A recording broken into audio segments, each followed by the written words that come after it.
the future of nutraceuticals and their role in healthcare. I sincerely thank each one of them for being part of this program. To all attendees, your presence here is a testament to the respect and admiration we have for Dr. Majeed. Let us use this opportunity to reflect on his legacy and be inspired to carry forward his passion for scientific innovation and human well-being. Once again, a warm welcome to all, and I look forward to an enriching session ahead. Thank you very much for giving me an opportunity to welcome the August audience and the panelists. Thank you so much.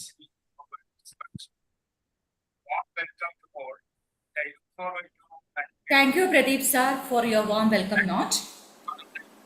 Now I request Dr. P. Jayashekhar, President, IPA Kerala State Branch, to deliver a remembrance note on Dr. Muhammed Majeed. Over to Jayashekhar sir. Thank you, Dr. Julie. Good evening to all, my dear members of Pharma fraternity, distinguished guests, distinguished speaker of the memorial webinar, Dr. Aravind Kaslani and Dr. Manjari Chandra, other members of IPA and pharmacy professionals. In loving memory of Dr. Muhammed Majeed, we gathered virtually to commemorate him, a man of flawless integrity, vision, and enthusiasm. The glory has passed away, but he lives in our heart, a great doyen of global phytopharmaceutical industry. Dr. Majeed was a man of love, resilience, and profound inspiration.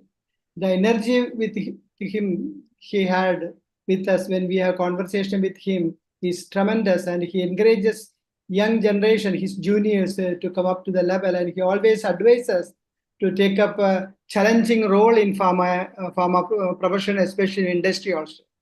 The best tribute in this great man is encouraging translational research in academia and promoting pharma industry, especially the herbal industry or herbal nutraceuticals. Dr. Majeed is a man of confidence, hard work, and success. In fact, we have to adore him, the charisma of Dr. Majeed, how he built up this pharma industry too nicely. The enduring kindness in him is seen through the charity he extended via Dr. Muhammed Majeed Foundation. And a lot of pharmaceutical institutions, people, poor people around the country and abroad were fortunate enough to get donations or in kind support from this foundation, and that's a great thing. His passion for research is well known, and he used to support professionals and also the scientific conferences, events at various academic institutions, and contributed a lot for capacity building of the infrastructure, building of the labs and rooms of various colleges and institutions. And being an alumnus of College of Pharmacy Sciences at Trivandrum, he used to visit our college often, and he used to, if head of the department says anything, he used to support the college to bring it, and also used to give students exchange program or students training there. All very, very down to earth person. And he has he was talked to us very frankly, and there is what do you call us, behind the curtain things. He say, if there's no, you say frankly. And his dream project, Sami Sabina group, continues to grow to a greater heights and serve the mankind. That's his vision, and we all have to support. We all pray for the Sami Sabina group to carry the higher level, so that it will be one of the best leading pharmaceutical company globally recognized. Dr. Majeed, as all of us know, Dr. Majeed was born and raised in Kerala. After graduation from College of Pharmacy Sciences, Medical College of Trivandrum, he migrated to United States after 2 years working in Dubai, and then he continued his master's thing. That's the pattern. Not only with the BPharm, he went for higher education master's, did in Long Island University, New York, and then he did the doctorate in industry pharmacy from St. John's University, New York. That shows his a passion for. He's very intelligent person and a very innovative mindset he has. He received industrial experience from premier pharma companies like Pfizer, Cardiovascular, and later he served as a research head in Pasco Pharmaceuticals in New Jersey. Realizing the potential of Indian, as Dr. Julie mentioned, realizing the potential of Indian Ayurvedic systems of medicine, Dr. Majeed anticipated underdeveloped market of opportunity in Ayurveda-based products in developed world.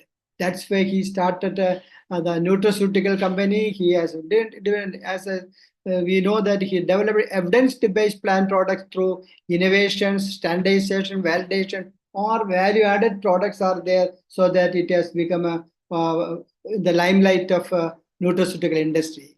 And he founded, after his experience in the industry, he founded Sabina Corporation, a research-oriented pharmaceutical and nutraceutical marketing company. And then in 1991, he started Sami Lab in Bangalore with basic research things, with a lot of talented scientists and professionals from India and abroad worked there. That's his big strength of Sabilsira is its talented, highly dedicated scientists and professionals. And he became a successful business magnate in India, and the company, the Sabilsira has grown, and his branches are there in 27 countries. And he is well recognized globally, and he has been awarded by Government of India various excellence awards in industry entrepreneurships, and also from USA he got it, and various state government has also given.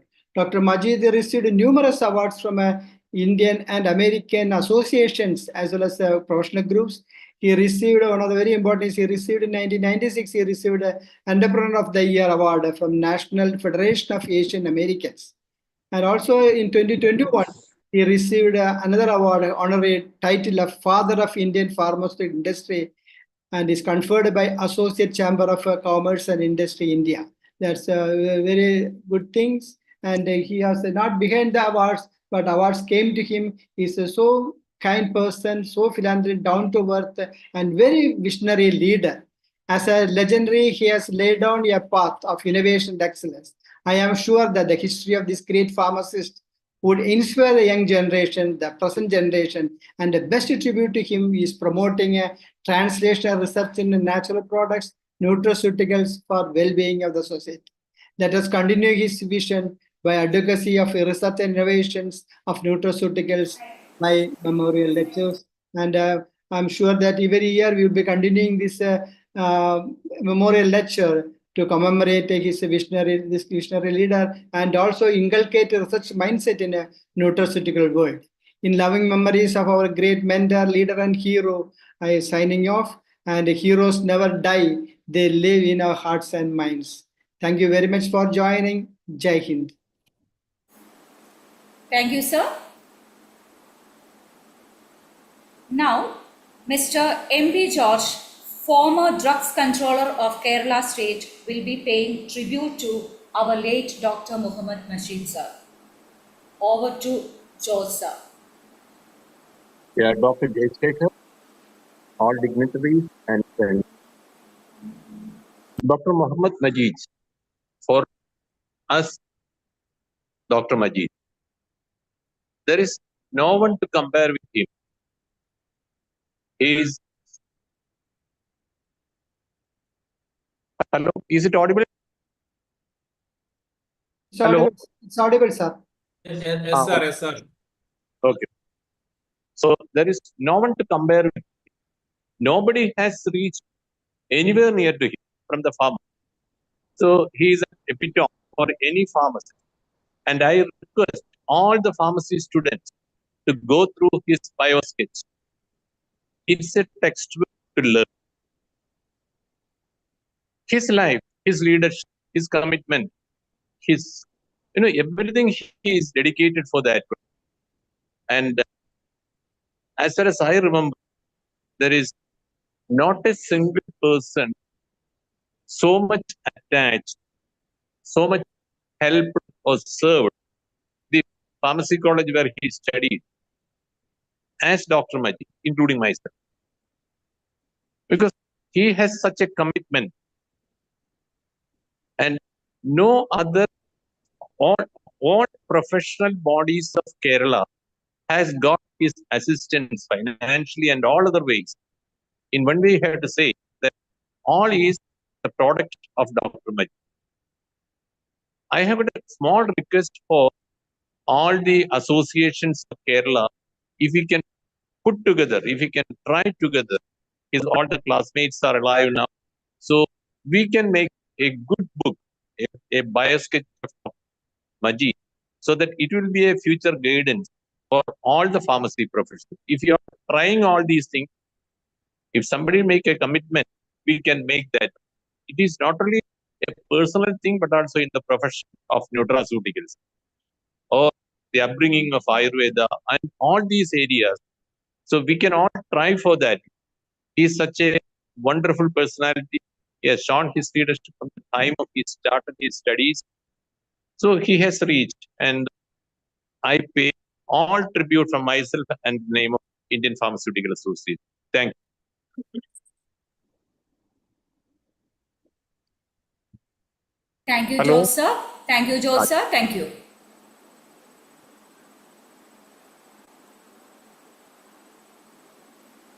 So, now we do have our distinguished speaker of today, Dr. Arvind Saklani, Vice President, Sami Sabinsa Group, Bangalore.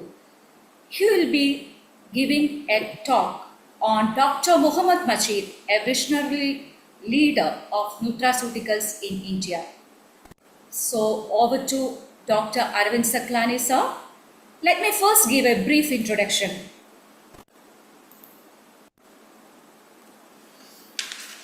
Dr. Arvind Saklani is a distinguished expert in Indian biodiversity, medicinal plants, nutraceuticals, and ethnomedicines with over 38 years of extensive research and development experience across industry and government organizations.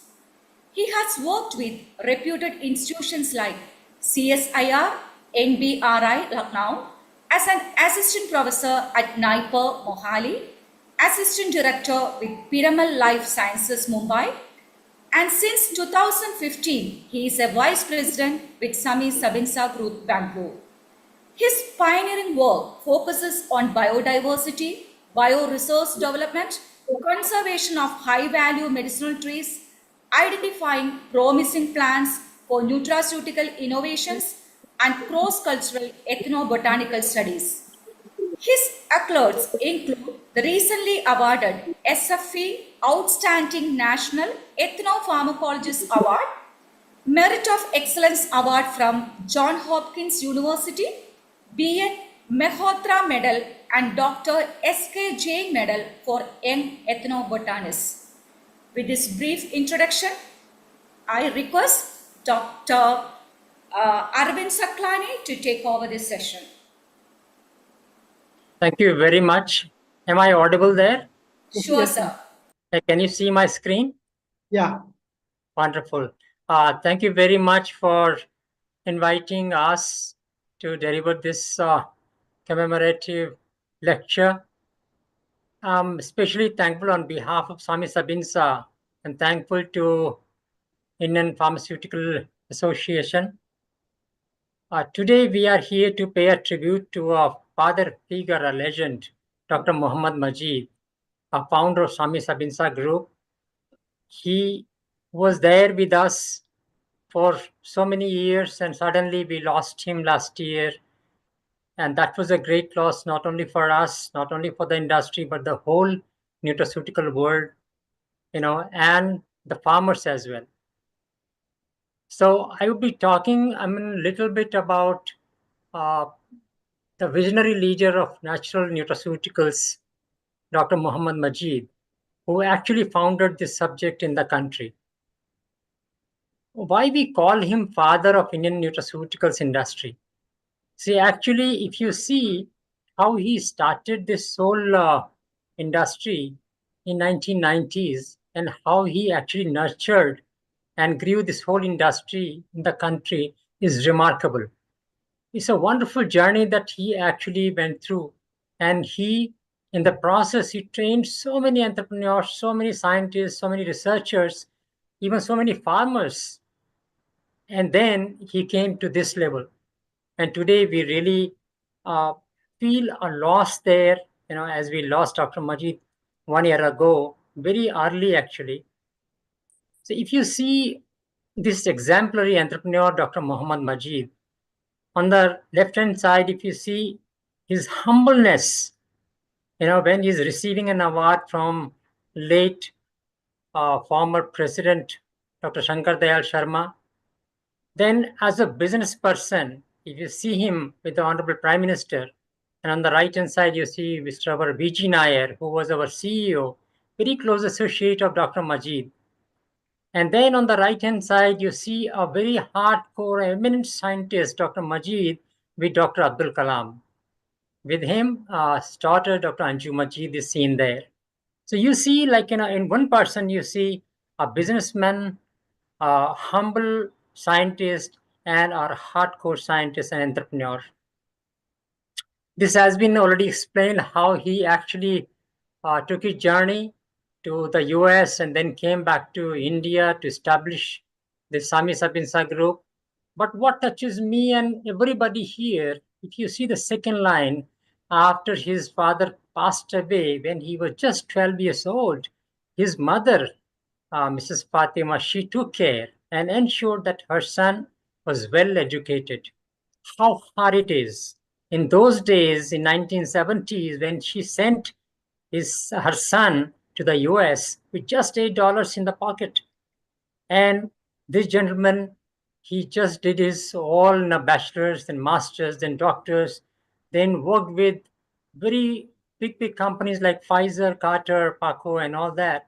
And then he became like an entrepreneur and he established the Sami Sabinsa group.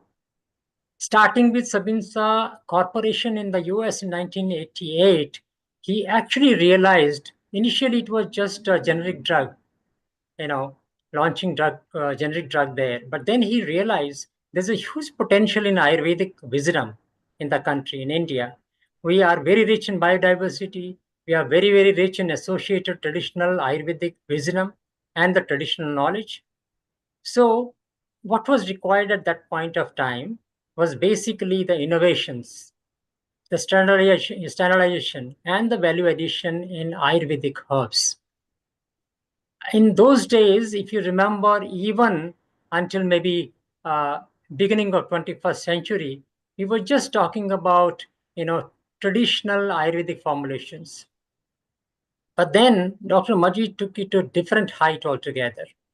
He actually set standards for standardizing at each and every step, right from the raw material to the manufacturing to the delivery, and each and every step was so well set.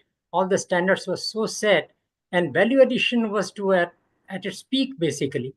So here, when we are talking about one raw material and how to add value to that, how to make it, a good material for export, which is globally acceptable in highly regulated market like Japan, in the Europe, in the US, because he learned all these things when he was in a Western part of the world.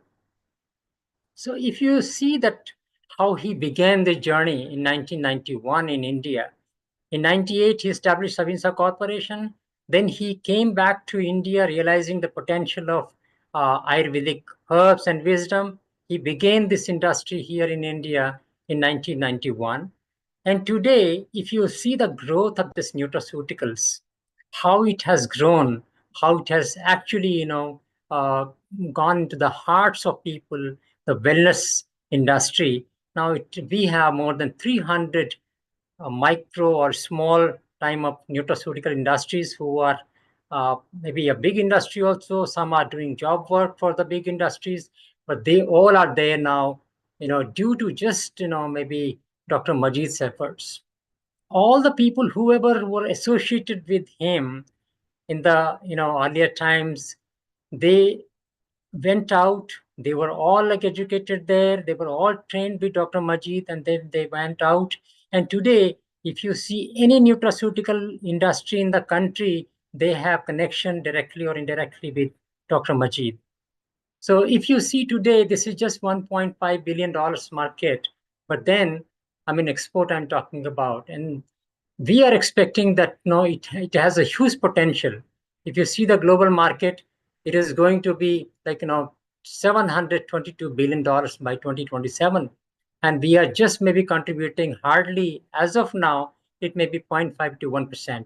So there's a huge potential that Dr. Majeed actually realized at that point of time. And today we are capitalizing on that.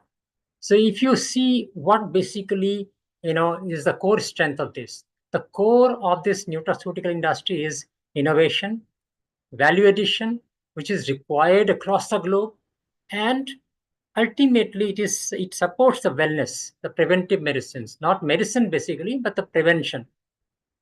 Now, what is important here to understand that this particular sector gives directly alternative cash crop to the farmers to multiply their income, which is the vision of our government today, and everybody is struggling for that. But this is the sector which has exponentially actually done this all contributions to the economy of the farmers.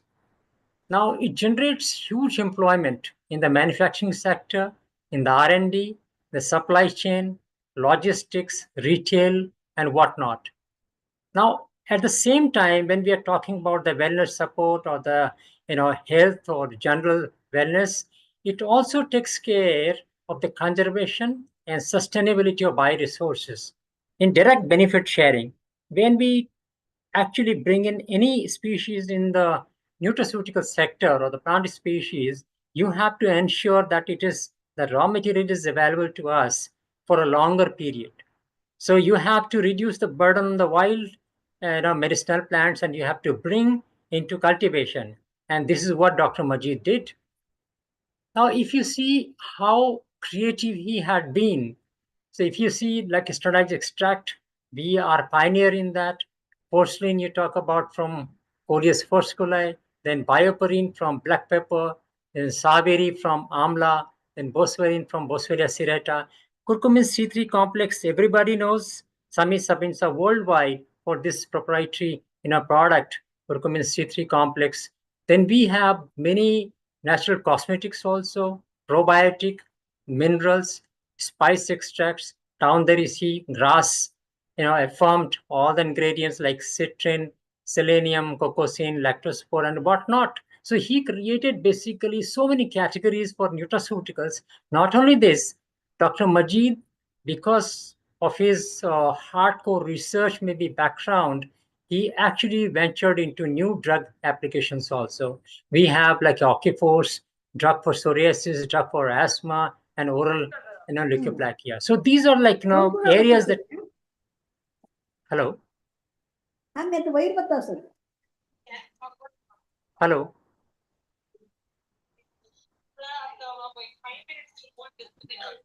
So Premnath sir, just mute sir.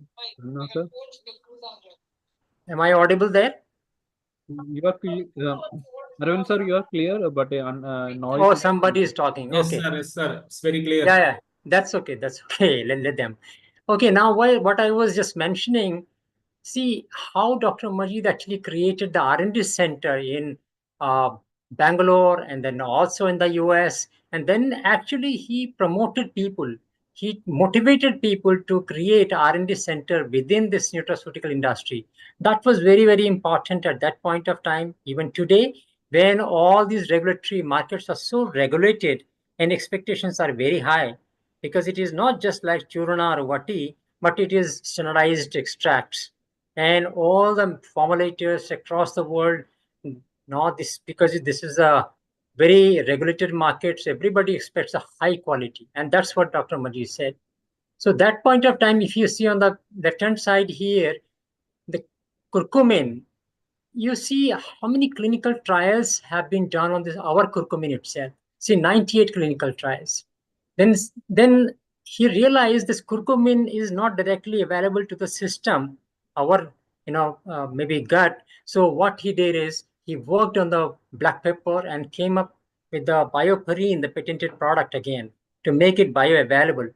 And then further, he realized that no, this is okay, but then what if we create something which is bioavailable outside itself? Then he created C3 reduct from the curcumin. Lactospore is another big category that he was interested in, and now this is a big maybe product for us. Now, if you see the awards, it goes on. I mean, there are so many hundreds of international, national award that Dr. Majeed won for his own research or for his organizations, right from this e-terror commercial investment in phytomedicinal research award, legend, then father of Indian nutraceutical industry, Nutra champion, Hall of Legend honor, Alice Island Medal of Honor, and whatnot. There are so many actually listed in that. Now, he was interested in nutraceuticals, but at the same time, he also created many other organizations within Sami Sabinsa group, like Dr. Majeed Foundation, what we were just mentioning. It's a CSR activity that we do through Dr. Majeed Foundation. Then we have Ethical IT Solution, Johara Cosmetics, then business division, then we have Clean World 4, because we have very strong clinical division. All our products, they go through that process. So R&D, formulations, clinical, research and all that. Sami Spices, then you have AFI, then America's Fine Ingredients in the US. And if you see on the right-hand side, he created so many manufacturing facilities, right? On the top, we have on the left-hand side, this is our R&D center, where there are 120 scientists are working, and there are so many PhDs in that. You must be knowing all students, they come here to this R&D center and they take advantage, they learn a lot, they come for training, and then they start their own ventures. On the right-hand side, this is in New Jersey that we have R&D and corporate office. Then down there we have all this manufacturing facility in and around Bangalore, Karnataka. Then we have in Hyderabad, and we have in Utah, US, and then Nelmangla and all that. And down there we have recently come up this facility is ANI facility. This we call active nutraceutical ingredients, and also for the herbal ingredients. Now, if you see down there in the center, this is our SFE, supercritical fluid extraction facility. Way back when there was nothing known actually on this SFE technology in the country, Dr. Majeed, with the help of IIT Mumbai, he created this facility wherein we can maybe load some 800 kilogram of material per day in one vessel, 200 per year. Now, today, if you see the progress that Dr. Majeed actually had, now today we have establishment in different parts of the world. We have in the US, New Jersey, Utah, Canada, Brazil, Spain, UK, France, Germany. In all the Europe now, we are expanding like anything. We have in South Africa, Russia, UAE, China, Taiwan, Vietnam. In Southeast Asia also, we are very strong. In Australia, we have a very good presence. And when you talk about Japan, it's a highly regulated market. To venture into Japan itself is a tough task. Even today, people are trying, but it's very tough for them. But Dr. Majeed ventured into these areas long, long, long ago. Now, if you see this, what intellectual property he has created for the organization, for the country itself, because all these patents, they were actually brought back to the country. Some 500 patents granted. It's remarkable. I mean, it's not a small thing. If you see right from curcumin C3 complex, when it was launched, when it was introduced in the US market in 1993, then bioperine to make it bioavailable in 1994. Then we have like forcilin from Coleus and so on. It went on actually. There's so many, we have close to 120 products today. Dr. Majeed, if you see another, part of his life, he was a voracious reader and also a very, very prolific writer. If you would have seen his library and personal collection of the books and the personal, books, he has written more than 18 books, one now in the press. So, and all these books are highly, maybe referred and highly in demand. You see many other publications other than this. Now, what I want to show you here, how an entrepreneur basically works. Dr. Majeed, if you see as a visionary, what he thought about this particular plant. This is called Coleus forciculi. See, this plant, this was available in the wild, in the jungles. Nobody knew about it. Only a few farmers who were using the roots of this plant as for the pickle, they only knew this. But then Dr. Majeed, when he realized the potential of this species, he actually did a lot of research on this plant. He brought this, some genotype from the higher Himalayas where the forskolin content. This is the plant which is the only source of forskolin compound. And when he realized this highest material, this maybe the compound is available in Himalayan species, he brought it here. Then the biomass was required. So he gave this project to the Tamil Nadu Agriculture University, and they did all kinds of innovations and breeding programs. And then finally, they came out with a genotype, which was actually desired with all desired traits. And then Dr. Majeed gave this plant to the farmers for cultivation. Now, it was not easy. It was not easy to cultivate and to convince the farmers that they go and cultivate it because it was a new crop, completely new crop, and nobody knew about the potential or maybe the future of this. But then, day and night, Dr. Majeed and his team, they went in the field, they convinced the farmers, they spent nights and nights with them. And finally, today, you see the situation today, more than 10,000 farmers are cultivating this particular Coleus forskolite. It's a big brand now, even for many other companies. We have porcelain, the product for anti-obesity, like weight management program. We don't say anti-obesity, but for weight management. So it's a big success. And not only this, after Dr. Majeed's effort, this particular species was added in the priority list of National Medicinal Plan Board. And then farmers were given subsidy to cultivate this. So this is one of the important contributions, I feel, of Sami Sabinsa Group and under Dr. Majeed's vision. This is another thing, another crop that Dr. Majeed worked, too much on this. I mean, all the aspects of curcumin, all the aspects of turmeric he discovered. So if you see, when he discovered this curcumin C3 complex, when he patented it, after that, a lot of innovations, went in, and then he came out with the different variants like curcumin C3 complex, then C-Reduct, then we have now bilayer tablets, we have chewable tablets, we have syrup also, we have now soluble curcumin as well. We have white curcumin for different purposes. So now this particular one, if you see the C3 Reduct, this is 200 times more effective than curcumin. So this is the kind of innovation that Dr. Majeed actually thought of. Dr. Majeed was very, very close to the farmers. That was the beauty. That was another facet of his life. He worked actually with the farmers. If you see on the left-hand side, how, he is actually standing in the field and working with the people. Here the farmer, how she's showing basically this is my turmeric produce. Now value addition was important. This is what was realized at that point of time. Because today also when we are talking to the policymakers, when we go to the commerce ministry and others, they ask us what value you are adding, why you have to maybe export, because we are into 95%, we are into exports. So why we have to export only raw materials? We have to export maybe value-added material. If you see turmeric, from 5 tons of material, we get only 18 to 20 kg. This is a highly standardized extract. And this is the kind of value that we add to the raw materials. Now, Dr. Majeed, this was another important thing that's always Dr. Majeed would stress on. This was herbal security.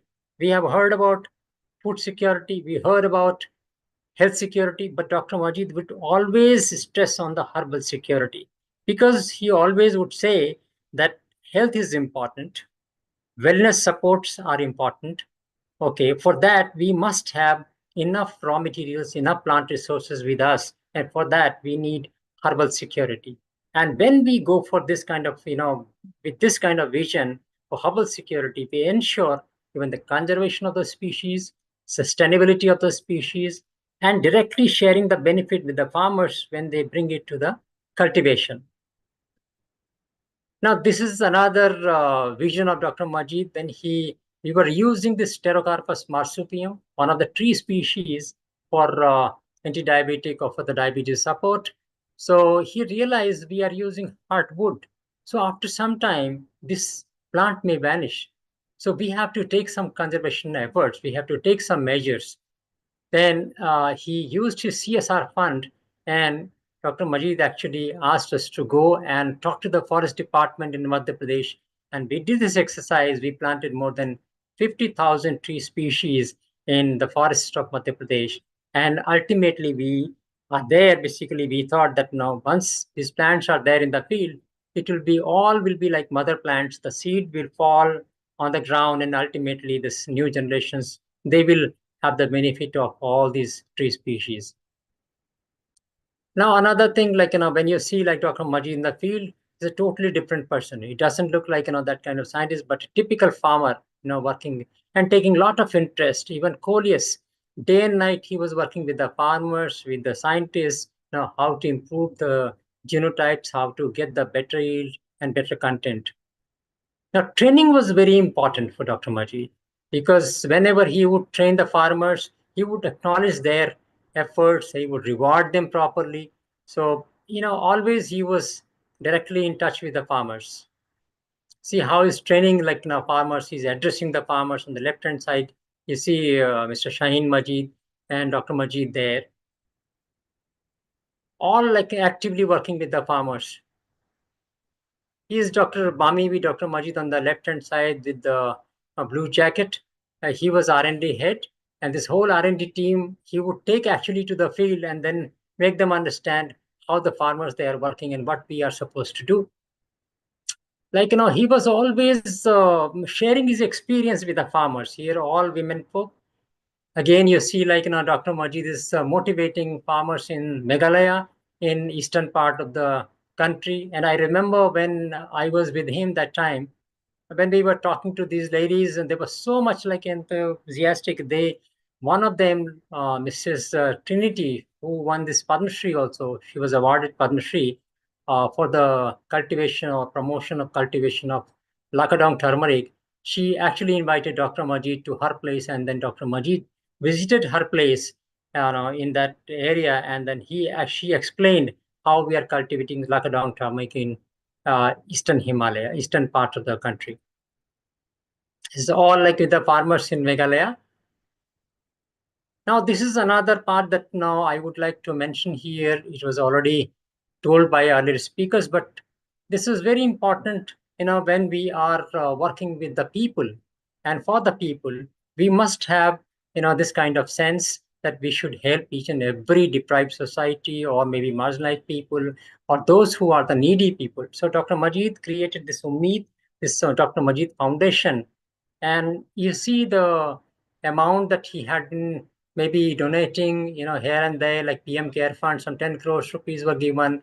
You remember, like in Kerala, he donated very wholeheartedly there during flood time in Karnataka and where not. I mean, everywhere he was helping people day and night for their education, for their welfare, and even during Corona time also, Dr. Majeed realized that our curcumin is very, very useful. It actually acts at all the stages. If you see on the left hand, like attachment stage, penetration stage, replication stage, biosynthesis, assembly, and release, everywhere curcumin can play an important role. So he came out with this immune-active product, for this immune support in that Corona time. And actually, he distributed all these tablets to all the employees, and we actually gave it outside. So many packets were given outside just to help the society. So you see a lot many awards and accolades that Dr. Majeed had due to the efforts in R&D and business entrepreneurship. See all these awards, there are so many. You see on the left-hand side, Dr. Shankar Dayal Sarma. In the center, you see Dr. Mashelkar. So these are brands, basically what Dr. Majeed realized, end of the day, what is important for us. The important thing is basically to create brands.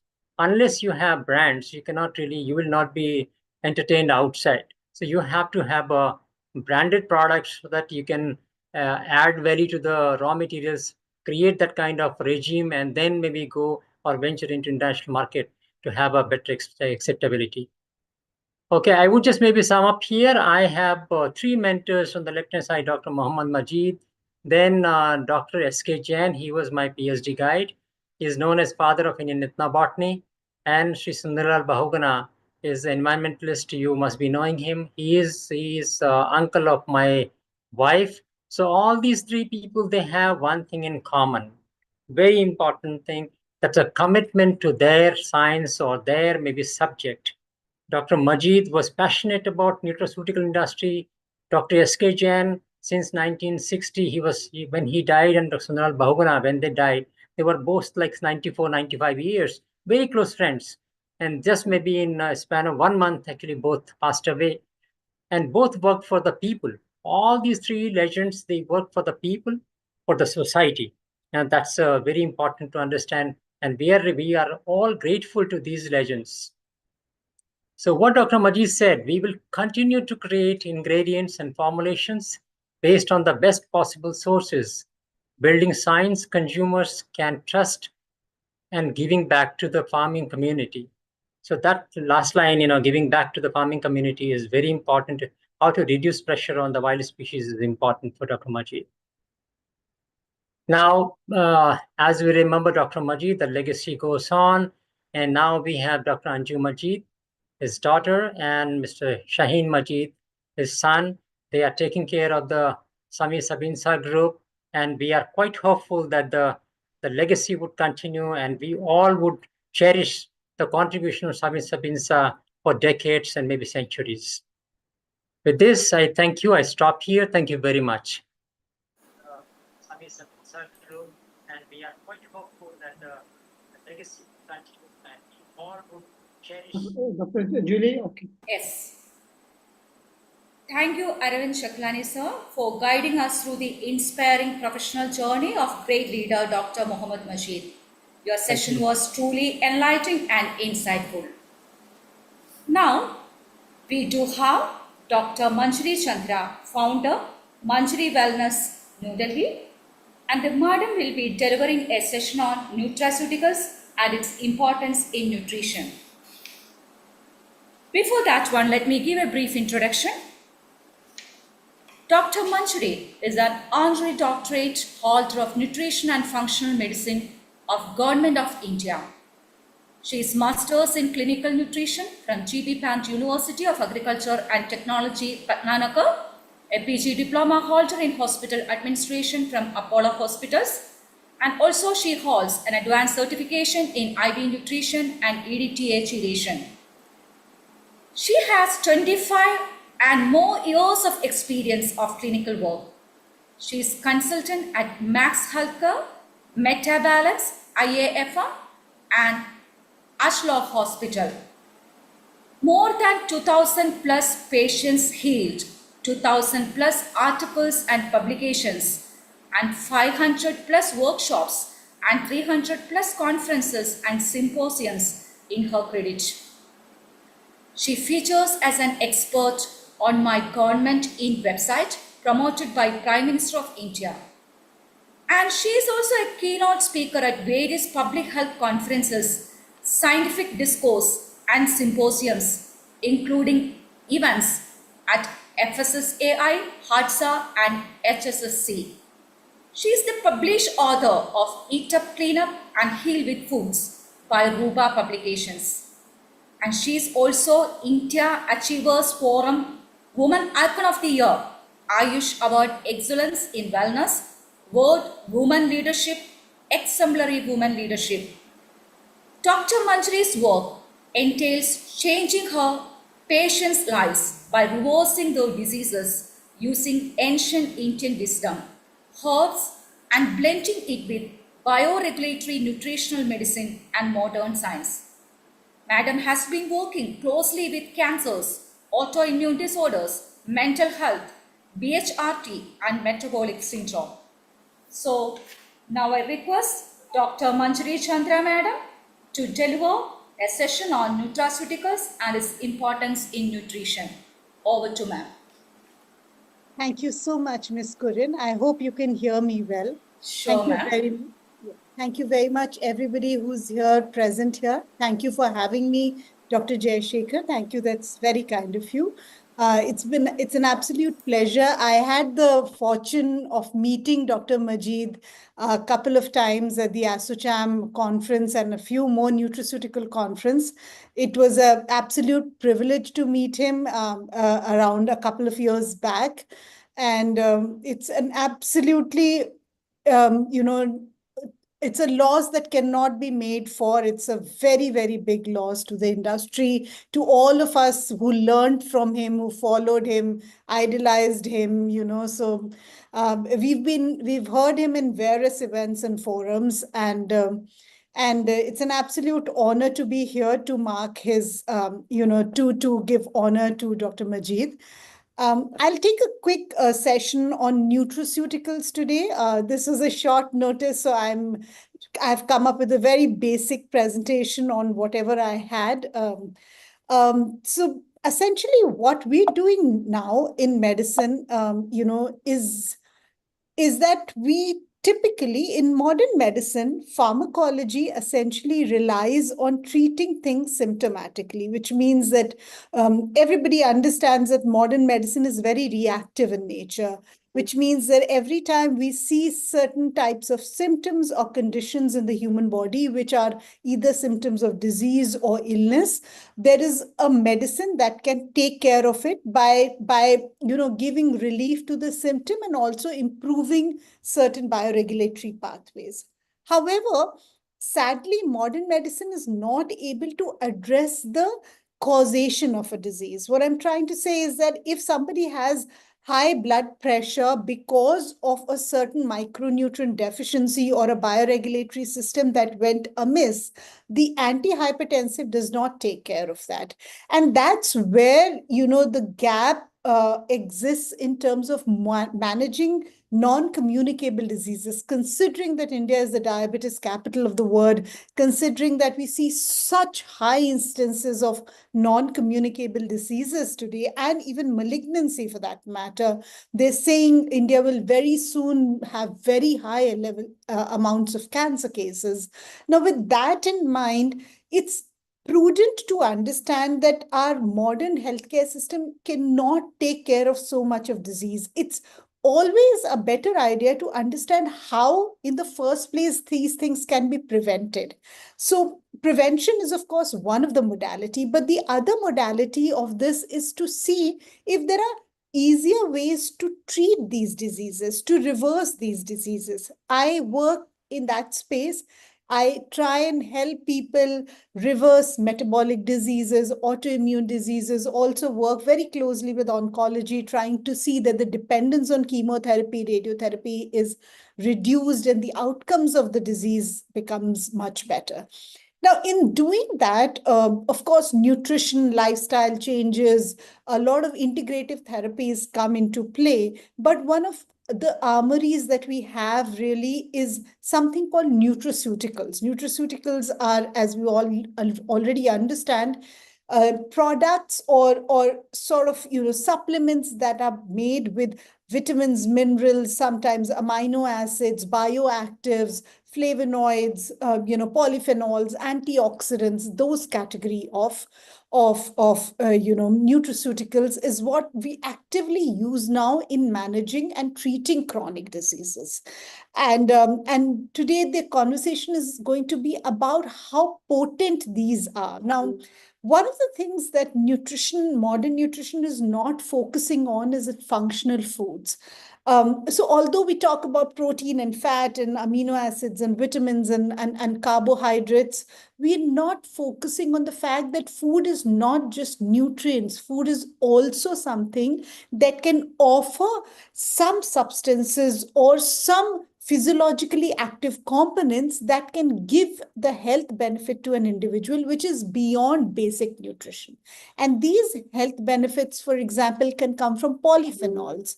They can come from, enzymes that a lot of functional foods contain. They can also come from polyunsaturated fatty acids, carotenoids, a lot of antioxidants, and all these physiologically active components can be used to prevent and also to treat modern degenerative diseases. When we look at neurodegenerative diseases, Alzheimer's, now known as type 3 diabetes, hypertension, cardiovascular diseases, of course, cancer, PCOS, low testosterone levels, ED, and many more. These, what happens with functional foods is that they are able to become a synergistic part of many bioregulatory pathways and allow the body to have more control over its systems instead of a disease completely overwhelming our own systems. Just a sec. So to understand what functional foods we're looking at, just a quick example here.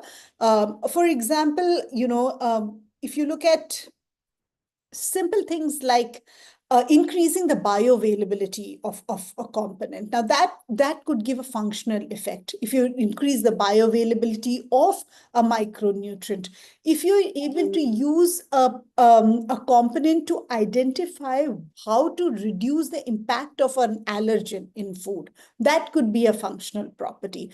If you're able to, for example, fortify with a micronutrient in higher doses than what just the RDA is, that could make it functional in nature. So that's where the functional foods fit in.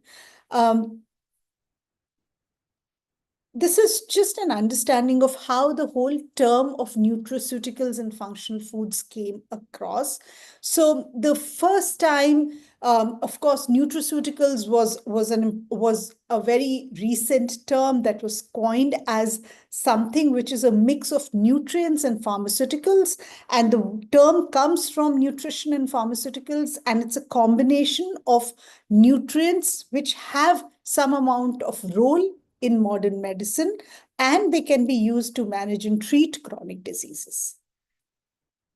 In fact, the broad range of functional foods that we know today, and these functional ingredients that we know as staples now, is something that was regularized in 2018 by the British Nutrition Foundation. And then over the years, the USDA, the FDA has come out with different nomenclature and different definitions for both nutraceuticals and functional foods. Let us look at some of these common plant-based food sources of functional foods and which have bioactive components and, of course, influence on biological function.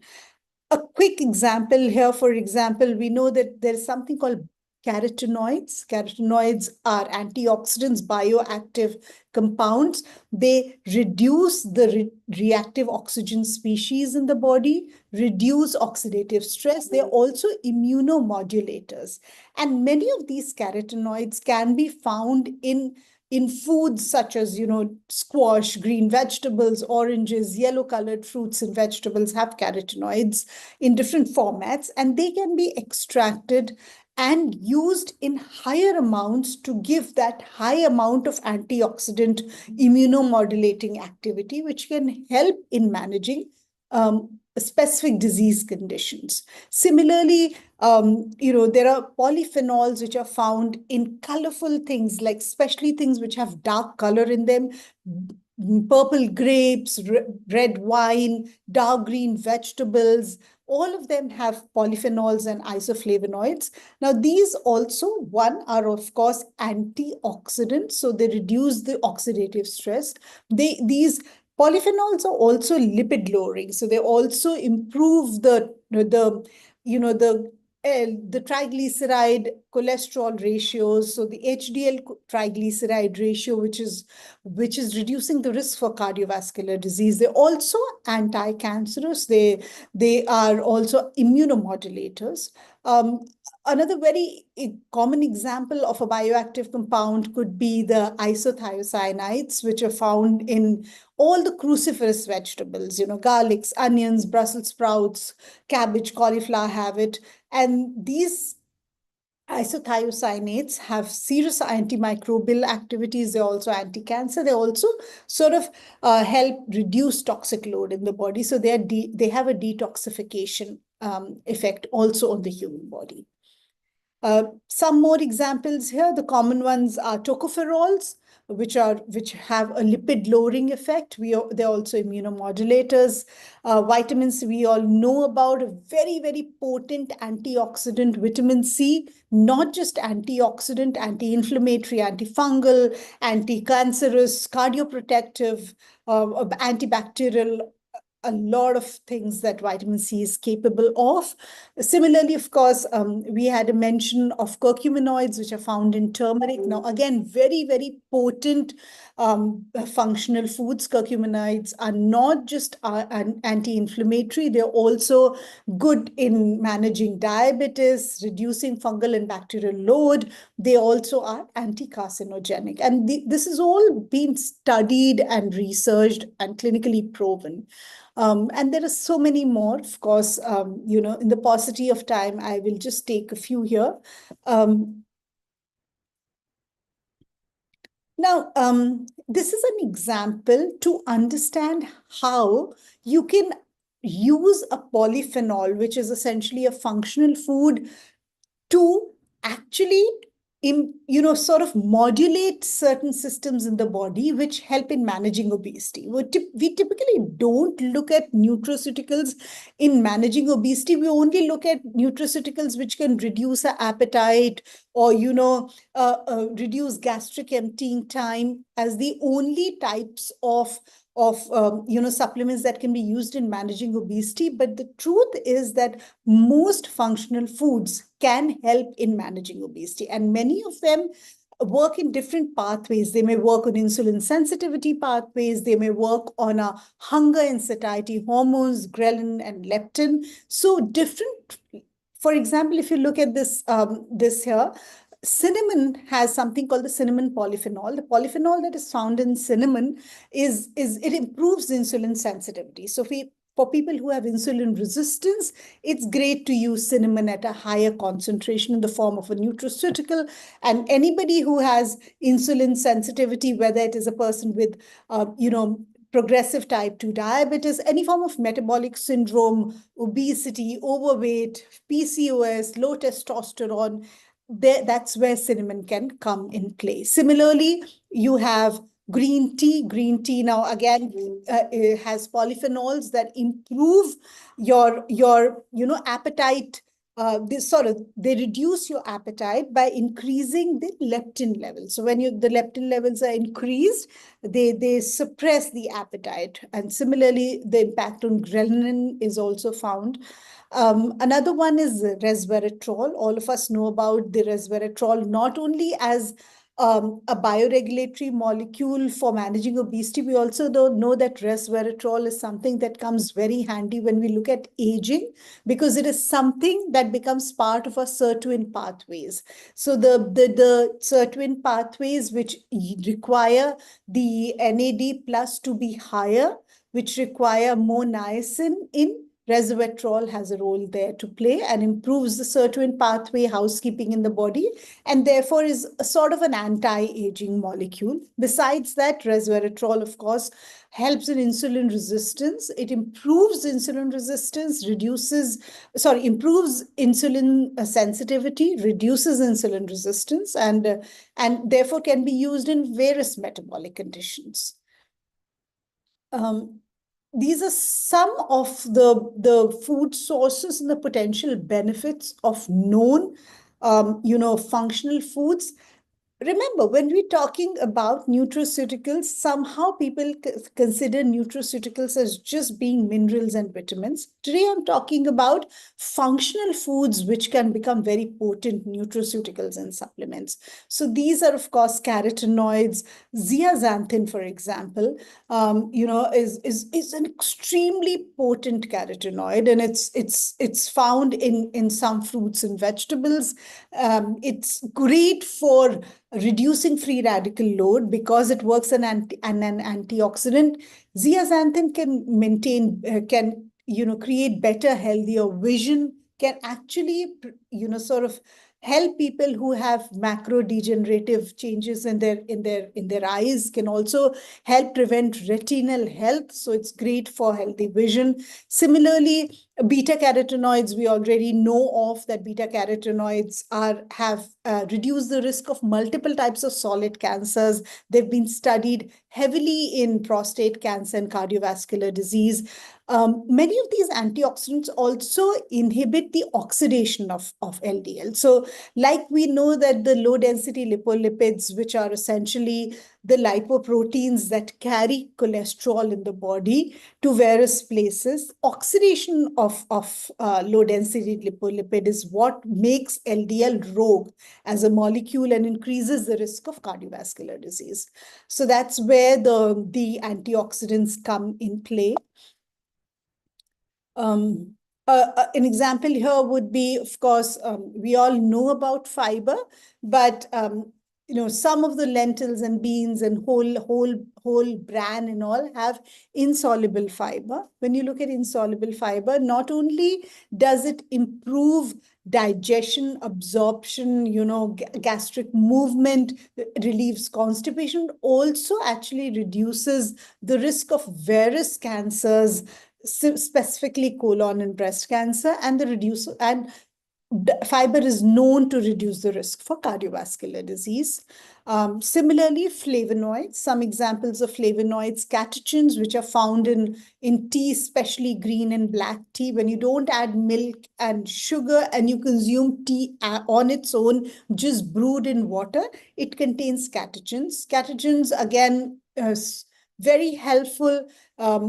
They again act as anti-inflammatory molecules. They inhibit the LDL oxidation from happening. They're antimicrobial. So that there. Then there are phytoestrogens.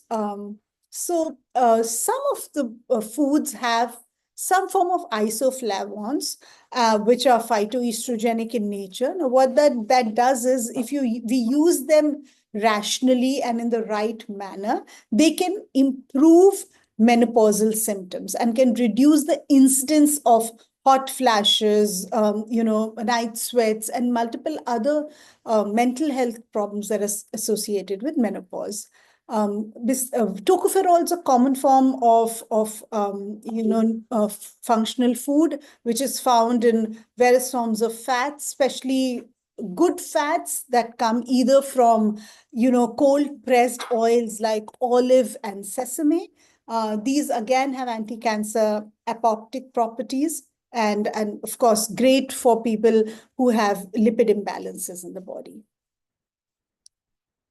There's a category of food we know of as prebiotics and probiotics. Now, there's this lot of studies and debate going on around gut health and how it becomes really the champion for all your systems. So you have gut health at the core, where it's sort of controlling every other systemic condition in the body. So whether it is our immune system, whether it is the hormones, digestive enzymes, neurotransmitters, even metabolic disease, all of them have been linked to gut health. And improving gut health by using prebiotics and probiotics in the right format of supplements and nutraceuticals is a great way of not just improving gut health, but every other factor that they are linked to, whether it is it's better immunity, whether it's lowering the cholesterol, triglyceride, improving that ratio, also improving general GI health, reducing conditions like bloating, GERD, and all forms of irritable bowel. Besides that, of course, they are also helpful for better neurotransmitter pathways. So today we see a lot of mental health conditions. We see a lot of people who have either baseline or clinical conditions with anxiety and depression, and with that around. It's not just important to use anti-anxiety and anti-depression medication, but also actually go back and work on gut health, because we know that 70% of our neurotransmitters are made in the gut. In fact, 90% of serotonin, which is the neurotransmitter that gives us a stable mood, is made in the gut. So that there. We all know, I don't want to take you through this. One of the things that I really wanted to point on is the short chain fatty acid bit. Now, enough has been studied and researched about short chain fatty acids. We're looking at 2 carbon, which is acetate, 3 carbon, which is propionate, and 4 carbon, which is butyrate. Now, these short chain fatty acids essentially are made by our gut bacteria itself. For that, the gut bacteria requires to feed on fiber. And when the microbes ferment the fiber, they produce short chain fatty acids. Again, the fiber that the microbes or the gut microbiome is going to feed on has to be the fiber which our digestive juices cannot sort of break down. So it has to bypass the digestive enzymes of the human gut, and that form of indigestible or insoluble fiber is what is required for microbial fermentation, and then eventually the production of acetate, butyrate, and propionate. Now, short chain fatty acids now are known to, again, help with multiple pathways. We know, of course, of the immune system, especially adaptive immunity. We're also looking at NK cells. We're also looking at reducing inflammatory markers like cytokines, TNF alpha, and of course, there are certain genes which get upregulated with the short chain fatty acids. Some of them are genes that are highly preventive. There are also some genes that are part of the sirtuin housekeeping pathway. So they get upregulated with butyrate. So now the other thing that we're talking about when we look at probiotics and prebiotics is prebiotic fiber that can actually get converted by gut microbiome into short chain fatty acids. Also, good prebiotics allows gut bacteria to flourish, healthy gut bacteria to flourish and overtake the pathogenic and disease causing bacteria. So this we already know. Just wanted to quickly walk you through those bioactive compounds which are now actively used in the treatment of cancer. We're looking at quercetin. Quercetin is a plant pigment, not just antiviral and anti-cancer, seriously anti-inflammatory in nature, reduces oxidative load in the body. Quercetin is found in some vegetables, berries, lentils, and beans, largely found in cruciferous vegetables. Turmeric, all of us have a good understanding of.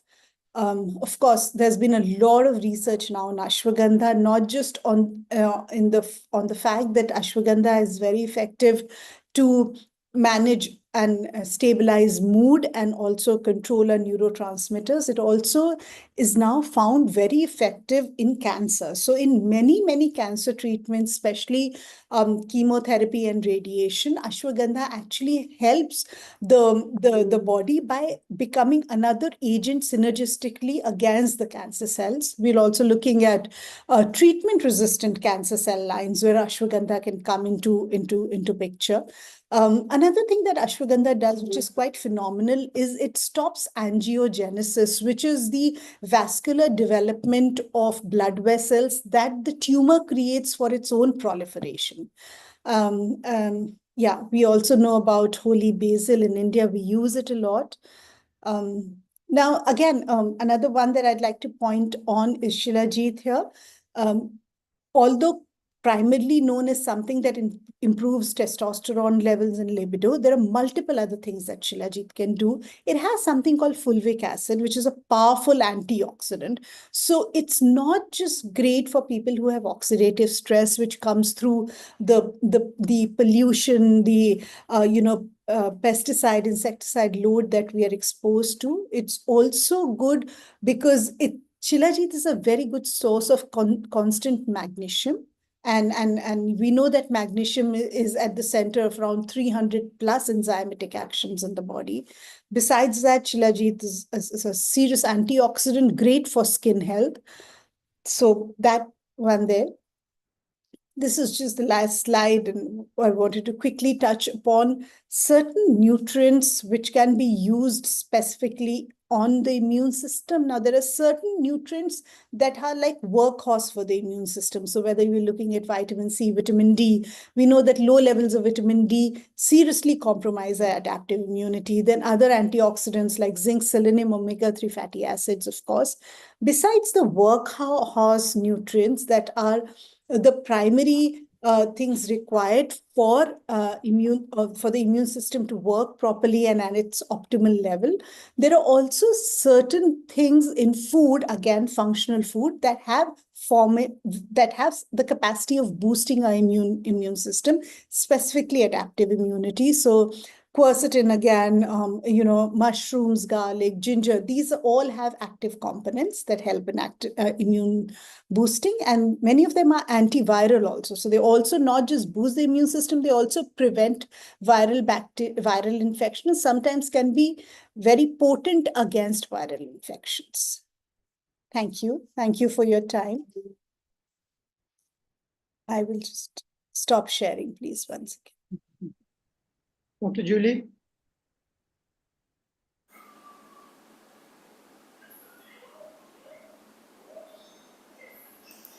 Hello? Am I audible, sir? Yeah. Yes. Thank you, Dr. Manjari Chandra, for your insightful session on nutraceuticals and its importance in nutrition. Your expertise has given us a deeper understanding of the role of nutraceuticals in health and wellness. We truly appreciate your time and valuable insights, which have inspired us to explore the immense potential of nutraceuticals in enhancing health and well-being. Thank you, ma'am.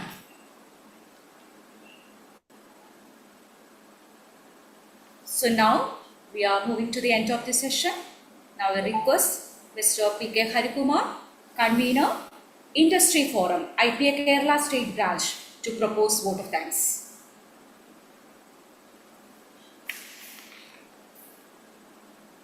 Dr. Harikumar?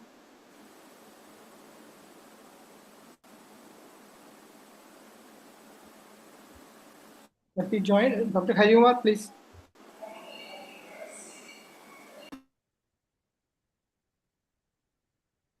Dr. Julie, can you invite Dr. John Joseph to propose a vote of thanks?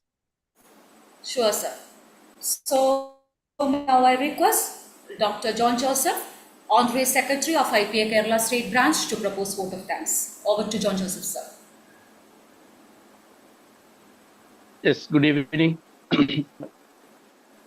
I hope I am audible. Yes. Yes, sir. Yes, sir. Okay.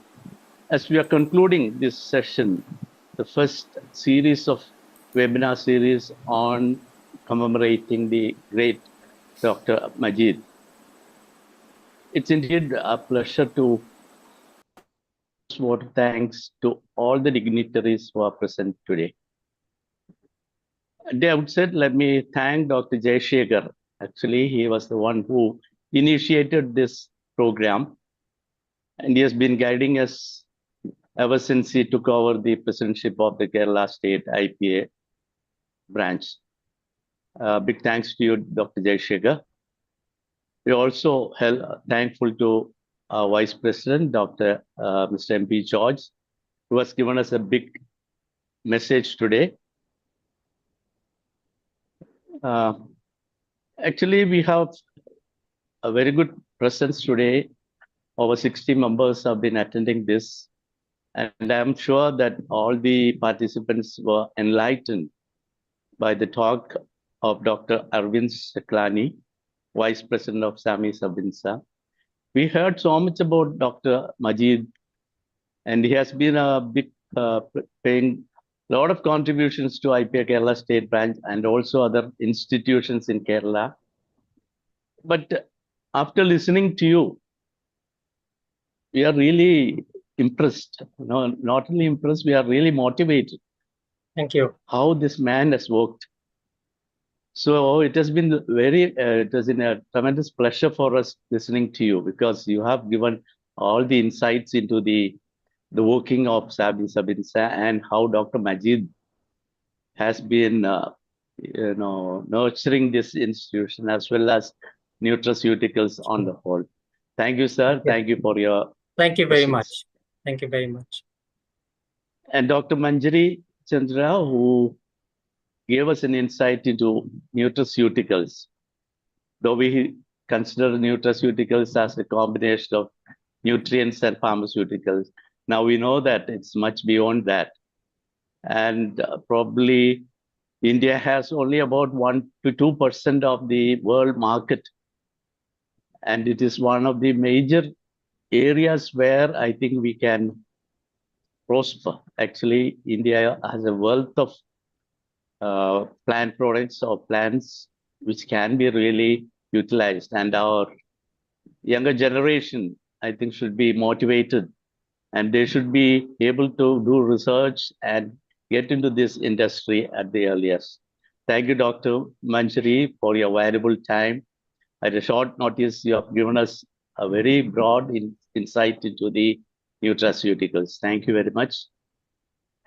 Let me also take a time to thank Dr. Alka Mugni, who has been representing the IPA Kerala national body. And I'm sure that your presence has really made us enriched our program. Let me also thank Dr. M.R. Pradeep for welcoming all the participants.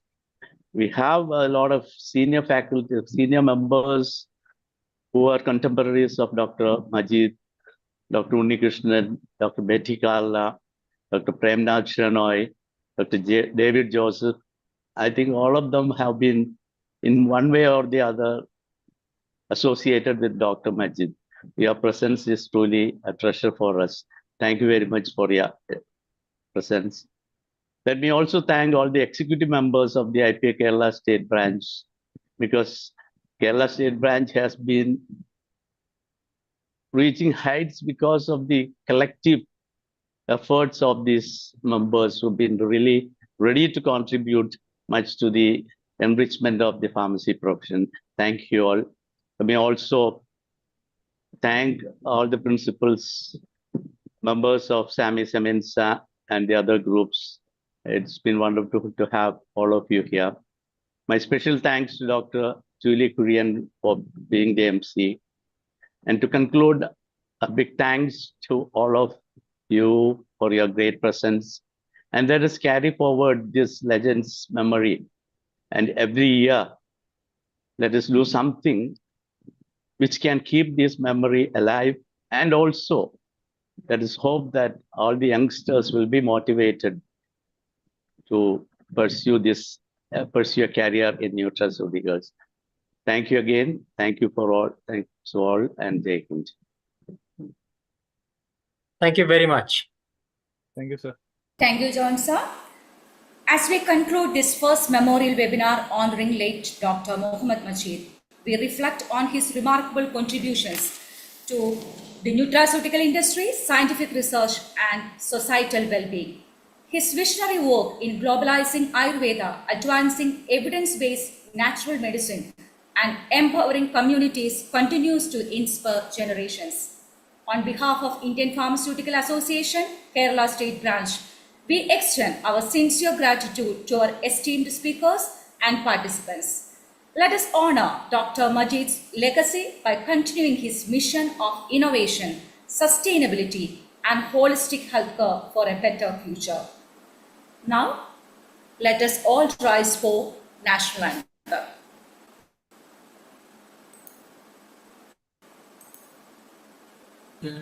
Jana Gana मन अधिनायक जय हे भारत भाग्य विधाता पंजाब सिंध गुजरात मराठा द्राविड उत्कल बंगा विंध्य हिमाचल यमुना गंगा उच्चल जलधि तरंगा तव शुभ नामे जागे तव शुभ आशीष मांगे गाहे तव जय गाथा जय जन गण मंगलदायक जय हे भारत भाग्य विधाता जय हे जय हे जय हे जय जय जय जय हे.